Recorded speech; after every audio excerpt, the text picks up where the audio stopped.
Turning now to a live look at our nation's capital this morning, legislation in Congress could give victims of deepfake pornography new tools to fight back.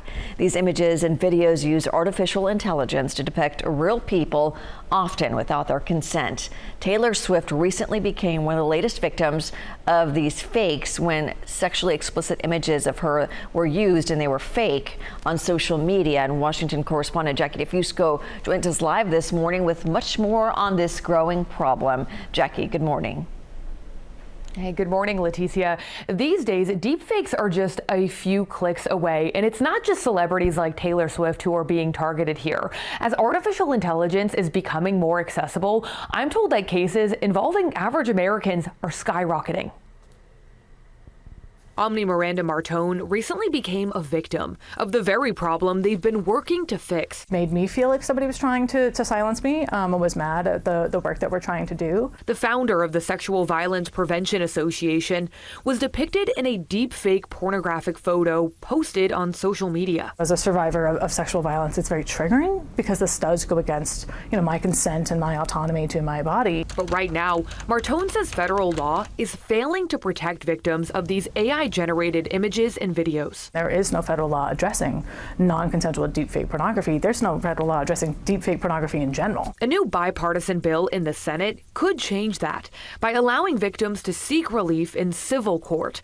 A separate bill in the House would also create a criminal offense on top of that, with possible prison time for perpetrators. The point of this is to make sure that there's a chilling effect on people before they do this. But Martone argues adding a criminal penalty could potentially make it harder to gain traction in Congress. We have cases like mine where people are going to keep doing it until they have accountability, and so victims need action now. So are you open to dropping the criminal penalty in order to get this across the finish line, or do you disagree with that assessment? Yeah, I disagree with that assessment. We believe in accountability.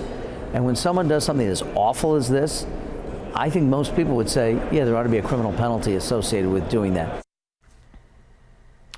Now, the Senate bill that right now only creates an avenue for civil lawsuits does have some important bipartisan support in the key Senate Judiciary Committee. Lawmakers on both sides of the aisle are sponsoring that bill. It also has support from dozens of groups that are focused on women's rights and victim advocacy, Leticia.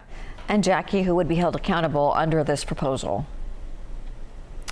Yeah, according to the Senate bill sponsor, this bill would hold accountable not just the creator of the deepfake sexually explicit image, but also people who distributed and receive these images or videos if the person knew or recklessly disregarded that the victim did not consent to being featured in that content. That advocate that I spoke to said that it is critical that any bill that passes out of Congress holds more than just the creator accountable, because they fear that a more narrow definition could leave cases like theirs, for example, falling through the cracks and make it harder to hold people accountable in practice. Leticia.